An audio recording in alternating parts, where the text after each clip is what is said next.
Hello, welcome to EU Academy. I'm Dr. Yusafet. Today we'll start the cardiac series of your previous exit exam. Your heart in 76 years will beat nearly 2.8 billion times and move 169 million liters of blood. This is estimated to be a huge lake. Question number one.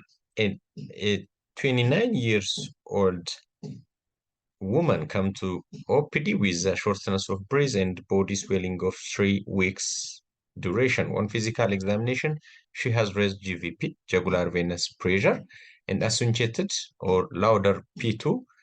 P2 means the pulmonary component of second heart sound, and grade 4 diastolic murmur at the apex. Which of the following drug delays disease progression? Furosemide, penicillin, C, enalaprine, and D, digoxin. So please pause the video and try to answer the question. So let's discuss. This patient, based on the history and physical examination finding, this patient has heart failure. And also, this patient is in congestion.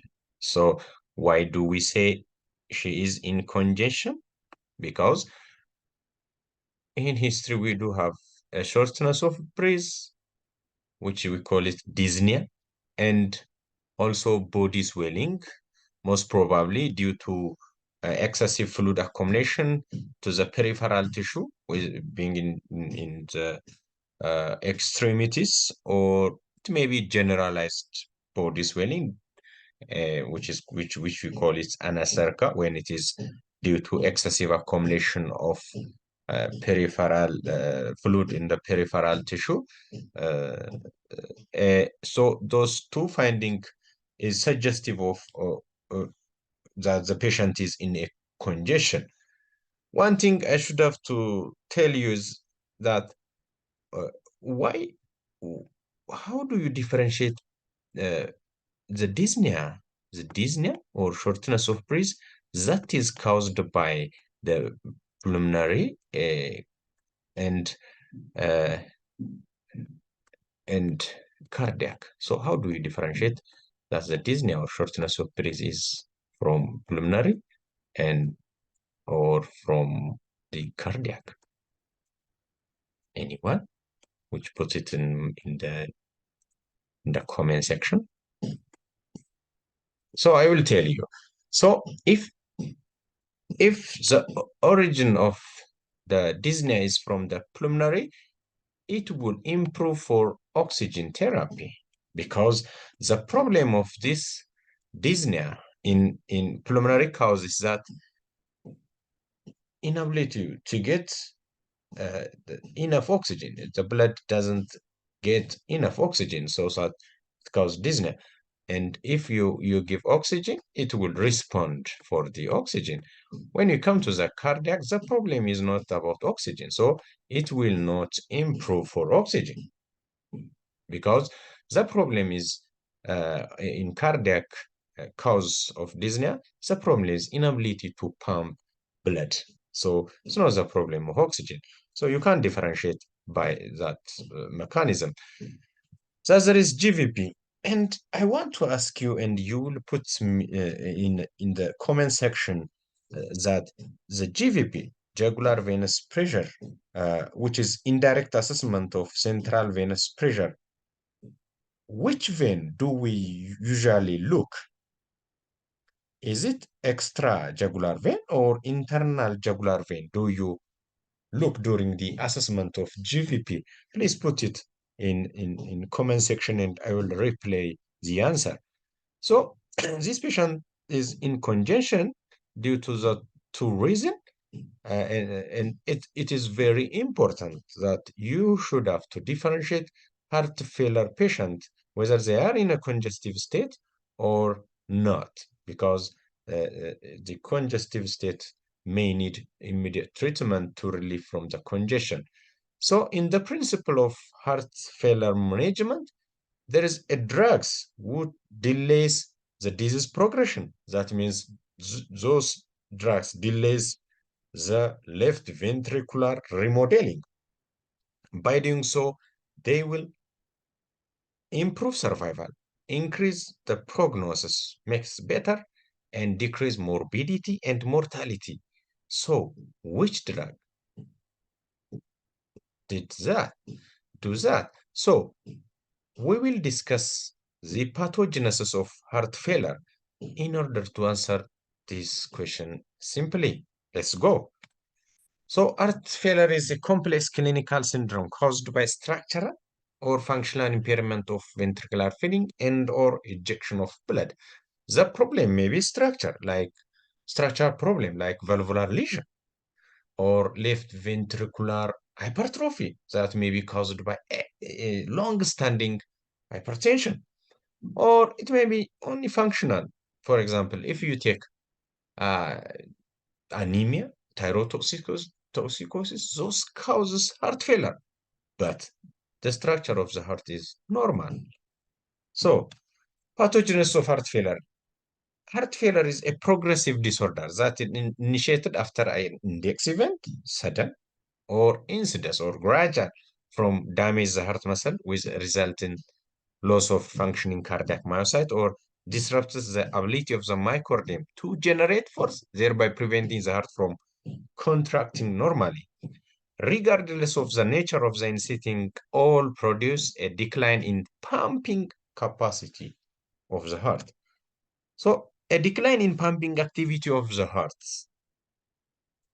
leads to tissue hypoperfusion that will activate compensatory mechanism, sympathetic nervous system activation, RAS system, that is renin, aldosterone, angiotensin aldosterone system, and cytokine system. So decreased tissue hypoperfusion means when the heart's pumping activity decline, the cardiac activity, that means the cardiac output will be decreased. And this cardiac output is equal to stroke volume multiplied by heart rate. That is the calculation to find the cardiac output. And this stroke volume is the volume of blood ejected in each heartbeat, and then multiplied by heart rate, which is number of beats in 1 minute, gives cardiac output. So the problem in heart failure start with this, with reduction of cardiac output. So in order to compensate that, this mechanism will be activated. Let's see the sympathetic nervous system activation to compensate the reduction of cardiac output and to increase this cardiac output. So, sympathetic nervous system activation will release catecholamines, for example, the norepinephrine.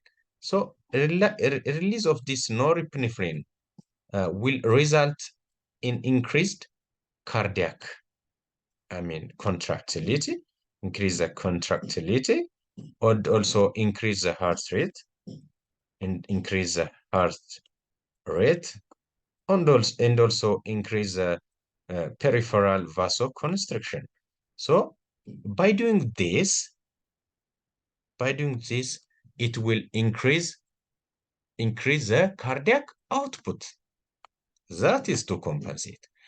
At the same time, the activation of sympathetic nervous system will activate this RAS system.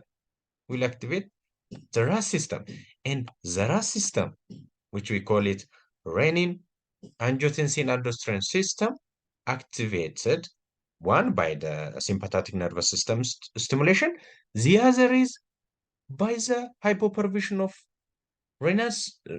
kidney. So hypoperfusion of the kidney will stimulate renin production.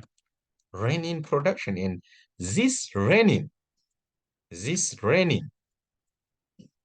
converts angiotensin to angiotensinogen to angiotensin 1 and angiotensin converting enzyme. Angiotensin converting enzyme will change angiotensin 1 to angiotensin 2. And why does conversion of angiotensin 1 needed to angiotensin 2? Because angiotensin 1 is not potent vasoconstrictor and we don't get enough effects through angiotensin 1. So angiotensin converting enzyme converts it to the potent vasoconstrictor angiotensin 2.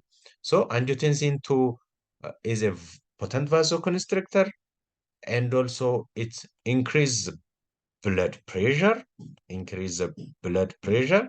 One thing angiotensin 2 does also is that it activates the aldosterone production. Aldosterone. And this aldosterone increase resorption of sodium and water. Sodium and water. So by increasing the resorption, so it increases the fluid. So that will also increase the cardiac output. So this is it. So initially, those mechanisms are beneficial and adaptive, sustaining heart rates, blood pressure, and cardiac output, and maintaining organ perfusion. Thus improves the pumping capacity of the heart, and in most instances, the patient remain asymptomatic or minimally symptomatic for years. So with time, this sustained activation of compensatory mechanism leads to secondary damage and worsening of left ventricular remodeling and subsequent cardiac decompensation. So this chronic activation, for example, chronic activation of sympathetic nervous system will result in persistent cardiac remodeling.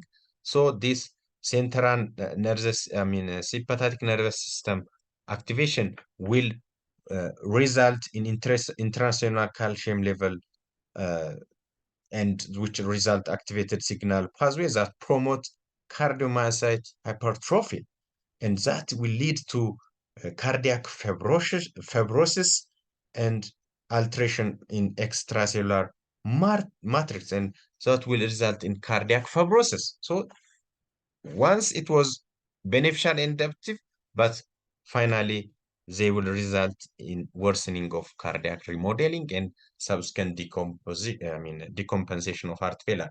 So RAS system as well as the inflammatory cytokines will also result the same thing. So the treatment is about this. So we need to halt that progress. We need to inhibit those progression or those persistent activation of RAS system as well as the sympathetic nervous system activation to prevent disease progression. So we need to inhibit the conversion of angiotensin 1 to angiotensin 2. We need to inhibit beta receptor. We need to inhibit the beta adrenergic receptor. So, like for example, norepinephrine will act in beta 1 and beta 2 to increase the cardiac contractility and heart rate. So, we need to block this excessive stimulation. We need to have drugs act on blockage of beta receptor. So, drugs like carvedilol, drugs like metoprolol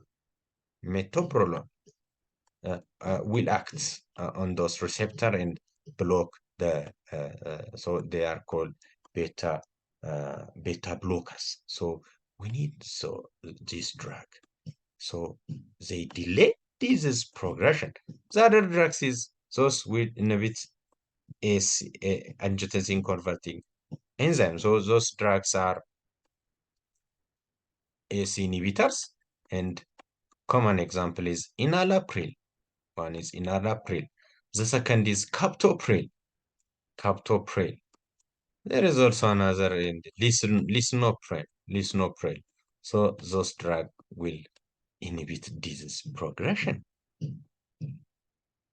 Let's add you another drugs which act on this delay of disease progression. The other mineralo uh, the the mineralocorticoid receptor blockers, which commonly spironolactone and ipilimumab. Spironolactone and ipilimumab. So those are those those are drugs which also inhibit this delay disease progression and improve the survival as well as decrease morbidity and mortality. So those spironolactone and ipilimumab act on the aldosterone. They will inhibit the action of this aldosterone and decrease water and sodium preservation by body, and this also have role on the delay of disease progression. In here, I want to ask you something. You know drug called furosemide, which is a loop diuretic, and as you know, you will give this furosemide uh, or Lasix for patient in heart failure, especially when the patient is in a congestive state. So, does this drug delays disease progression? Does this drug improve the prognosis? Answer me, please. So it doesn't. Furosemide doesn't delay disease progression. Doesn't delay disease progression. So the answer for this question now is clear. This is the answer. Enalapril, which is AC inhibitor, can delay disease progression, or it delays left ventricular remodeling. And penicillin is antibiotic, doesn't have role. Furosemide, as we discussed before, and digoxin doesn't delays disease progression, but we can give in some form of arrhythmia, like atrial fibrillation and atrial flutter. But it can also, this digoxin also is one drug which precipitates heart failure. So other drugs like to precipitate heart failure is NSAIDs, or which you call is non-steroidal anti-inflammatory drugs like diclofenac, ibuprofen, indomethacin, and others. And also some calcium channel blockers also precipitates heart failure. So this is the answer in Alapri. So let's go to the second question. A 26 years old man with rheumatic heart disease come for follow-up. He has active pericardium and rumbling mid-diastolic murmur. What valvular lesion is most likely in this patient? A, aortic regurgitation, B, mitral stenosis, C, mitral stenosis, B, mitral regurgitation, and D, tricuspid regurgitation. So let's discuss about how to characterize heart murmur, and then we will answer this question. So heart murmur is distinguishable from heart sound by their longer duration. So why we don't put that heart sound as well as murmur in ECG? It is beautiful. So this is P, and this is QRS. QRS is about ventricular repolarization. So whenever there is ventricular repolarization, there is systole, ventricular contraction. So S1, it is on ventricular contraction. S2 at the end of ventricular contraction or ventricular depolarization. So S1 is a result of closure of mitral valve. Closure of mitral valve produce S1. That means when does this mitral valve closed? Mitral valve first, blood come uh, through the left atrium and pass through this mitral valve and enter to the left ventricle. When it fills and contraction of the left ventricle began, the mitral valve should be closed in order to prevent regurgitation of blood. So whenever the ventricular contraction starts, the mitral valve will be closed and the aortic valve will be opened. During that time, the mitral valve closure result in a sound called lap, and it is S1. When we come to the S2, it is the result of aortic valve closure. When does aortic valve closed? The aortic valve be closed when the ventricle ejects and the open aortic valve, and then the mitral valve become opened for another diastole, another filling of the left ventricle. At that time, simultaneously to prevent blood from coming back, the aortic valve will be closed, and that will result in a sound called DAP, and it is S2 sound. So note that during auscultation, the first S1 and second S2 sound defines the duration of systole and diastole.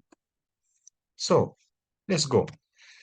How to characterize murmur? Timing. First, decide if you are hearing a systolic murmur falling between S1 and S2, and a diastolic murmur falling between S2 and S1. So you will, if you hear sound, a murmur between S1 and S2, that is a systolic murmur. That is about timing. So, and if you hear a murmur between S1, I mean S2 and the next S1, that is a systolic, I mean diastolic murmur. So S4, S3 is another called gallop. So if the murmur fall on S1 and S2, it's systolic, don't miss. And if it is in S2 and on the next S1, it is diastolic. How do you know? So you can palpate the carotid pulse as you listen the murmur, and if they coincide, that is systolic. You can use on the place of carotid pulse, you can also use radial artery pulse. That is on the on the distal forearm, lateral aspect of distal forearm. You will find radial artery. You can use radial artery pulse on the place of carotid pulse. So that means if the sound, the murmur, and the pulse comes at the same time, that is systolic. But if whether the pulse or the murmur lags, that is a diastolic murmur. But when you found experts like cardiologists, they may differentiate systolic and diastolic murmur even without using cardiac pulse. So we need to have better exposure. So you should have to hear murmur always, or you have to auscultate. So timing is that. So the next parameter to characterize murmur is shape. So the shape or configuration of a murmur is determined by its intensity over time. So there is a crescendo murmur, grows louder, like this, and this is decrescendo, grows softer, and this is crescendo, decrescendo, and also this is plateau murmur. So this is about shape.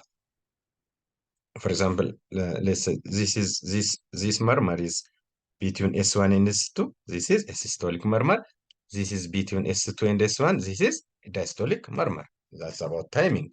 So we see timing in shape. The third is location of maximal intensity. Where do you hear the murmur more pronounced or more louder? That is the location.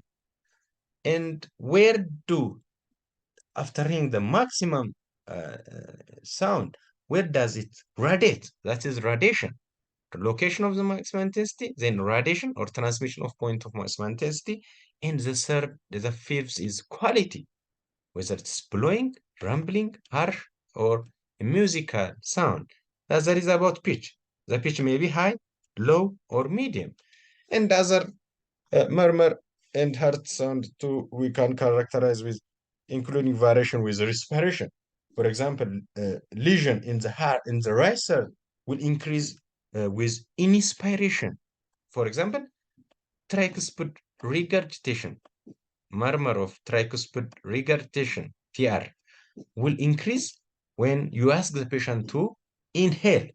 So, with the position of the patient, or some murmur will be accentuated, or you can make the sound more louder with using some position or special maneuvers.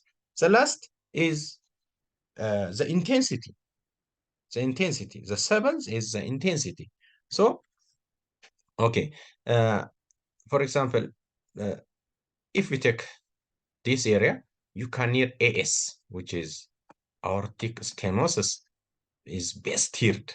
The location of the this aortic stenosis is best heard in the right second interspace, and it will radiate to the neck as well as to the scapula. So that is the way you describe a murmur. The other is in this area, in apex left ventricular area, you will hear a murmur, MR, better here. And after hearing here, commonly MR will transmit or radiate to the axilla. So location is in the left apex, and then in the apex area, then radiate to the axilla, and the timing is of MR is it is systolic murmur. So you can characterize like this. There is a systolic, you can say pansystolic, mid-systolic, anyway, the shape. So you can use the shape and the location. There is pansystolic murmur that is best here in the apex and radiate to the axillary area, and it is a musical, or you can say whatever you hear, the quality of the, it is a low pitched or high pitched. So there is a pansystolic murmur in best here in the apex area, and it is musical with high pitched that radiate to the axillary area. So that's the way you characterize uh, the murmur. So about the intensity. So intensity would be graded from grade 1 to grade 6. So grade 1 is very fine, heard only after listener turn in and may not be heard in all position. When you come to the grade 4, it's loud and with palpable trill. Palpable trill means uh, trill is that it is a palpable murmur. Sometimes we call it palpable murmur. So when you put your hand to the pericardium, you will sense, you will feel like a turbulent blood flow. That is trill. So if you found trill, it is at least grade 4. So grade 6 is very loud, maybe heard with stethoscope is entirely off the chest. So this murmur with their characteristic. You can pause the video and you can see their mechanism, how those murmurs are caused, and their characteristic as well as their associated finding. So now you are familiar with this. This is systolic murmur between S1 and S2. This is also systolic. This is a physiologic murmur like pregnancy that is caused by fever, that's caused by hyperthyroidism. This is physiologic. That means it's not pathologic. And whenever you treat anemia, whenever you treat hyperthyroidism, whenever you treat the cause of fever, this murmur will disappear. It is a physiologic. It is a temporary. So the physiologic murmur is always systolic. So in other terms, if you found a diastolic murmur, it is always pathologic. That is the rule. So there is also murmur. Please pause and read. This is very important clue. Their mechanism, their characteristic, as well as their associated finding. We will select some, for example, let's say mitral regurgitation. It is here between S1 and S2, so it is a systolic murmur, and it's located on the left axilla. Radiation is location is on the apex and radiates to the left axilla and the left sternal border as well. Intensity soft to loud, pitch is medium to high. It is a blowing type commonly, and there is no mechanism. Sorry. This is very important. So the other is we will see the aortic regurgitation. This is also a diastolic. This is a diastolic murmur. It is because it is heard between S1, S2, and S1. So it is a diastolic uh, murmur. So it's commonly this aortic regurgitation uh, is uh, uh, is not heard in as a mid-diastolic murmur. It is sorry, my battery is low, that's why I'm disappearing. So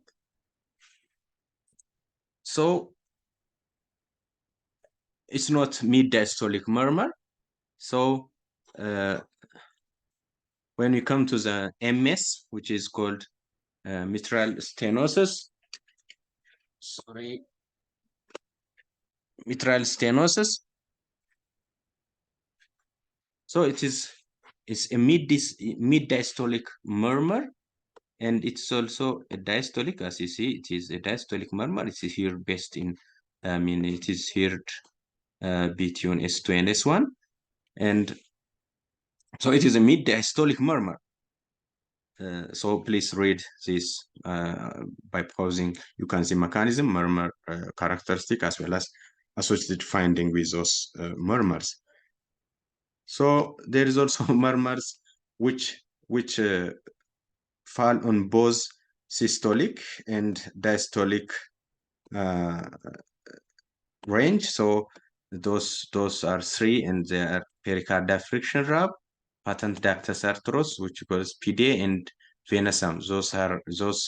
Those murmurs can take both systolic as well as diastolic. As you see, for example, this venous, you'll see there is a murmur here with an S1, S2, as well as S2 and S1. So those are particular murmurs. So to answer the question, we will see the discussion. So when we come to the MR, mitral regurgitation and tricuspid regurgitation, both are systolic murmur. So here the patient had mid diastolic murmur. So when you come to the answer, this we will rule out these two tricuspid and mitral regurgitation, which are systolic murmur. The rest, mitral stenosis and aortic regurgitation, are diastolic murmur, but the aortic regurgitation are not a mid-diastolic murmur. So just mitral stenosis is a mid-diastolic murmur, and it's also very common. And we can also take this, the rheumatic heart disease is after 10 years, the patient may commonly develop mitral stenosis. So the answer is mitral stenosis. Please, I want to thank you for watching this EU Academy. Please subscribe, share this video to your friends. So when you subscribe, you will find video easily. Thank you very much. Thank you very much.